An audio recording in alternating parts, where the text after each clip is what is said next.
This is StoryLink Radio. Our stories are presented before a live audience, then recorded for the StoryLink Radio podcast for your on-demand listening pleasure. Please visit StoryLinkRadio.com for show notes, to find out how to join our live audience, and for lots of free stuff, including free audiobooks and much more. This episode is the next chapter in MORTE D'ARTHUR. Please remember to visit www.storylinkradio.com. Chapter 25. How Arthur, by the mean of Merlin, gat Excalibur, his sword, of the Lady of the Lake. Right so the king and he departed, and went unto a hermit that was a good man and a great leech. So the hermit searched all his wounds, and gave him good salves. So the king was there 3 days, and then were his wounds well amended, that he might ride and go, and so departed. And as they rode, Arthur said, I have no sword. No force, said Merlin. Hereby is a sword that shall be yours, an I may. And so they rode till they came to a lake, the which was a fair water and broad. And in the midst of the lake, Arthur was ware of an arm clothed in white samite, that held a fair sword in that hand. Lo, said Merlin, yonder is that sword I spake of. With that they saw a damosel going upon the lake. What damsel is that? said Arthur. That is the Lady of the Lake, said Merlin. And within that lake is a rock, and therein is as fair a place as any on earth, and richly beseen. And this damosel will come to you anon, and then speak ye fair to her, that she will give you that sword.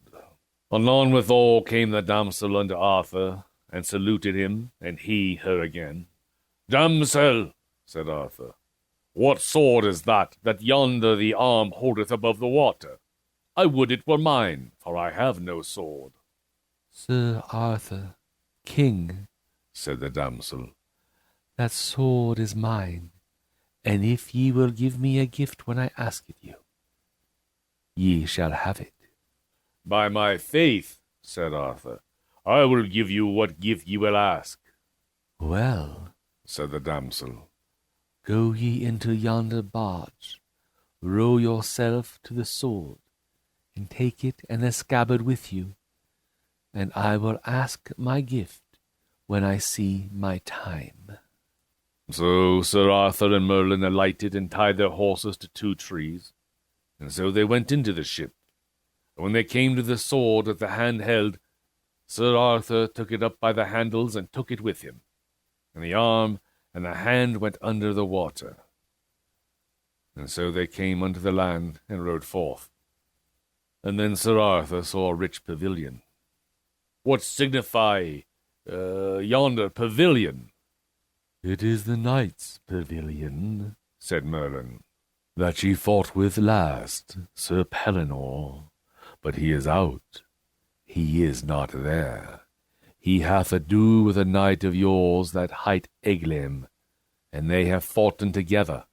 But at the last Eglaim fled, and else he had been dead, and he hath chased him even to Carlion, and we shall meet with him anon in the highway. That is well said, said Arthur. Now have I a sword, now will I wage battle with him, and be avenged upon him. Sir, you shall not so, said Merlin. For the knight is weary of fighting and chasing, so that ye shall have no worship to have ado with him. Also he will not be lightly matched of one knight living, and therefore it is my counsel, let him pass, for he shall do you good service in short time, and his sons after his days. Also ye shall see that day in short space, you shall be right glad to have him your sister to wed. Oh, well, when I see him, I will do as ye advise, said Arthur. Then Sir Arthur looked on the sword, and liked it passing well. Whether you liketh better, said Merlin, the sword or the scabbard? Me liketh better the sword, said Arthur. Ye are more unwise, said Merlin.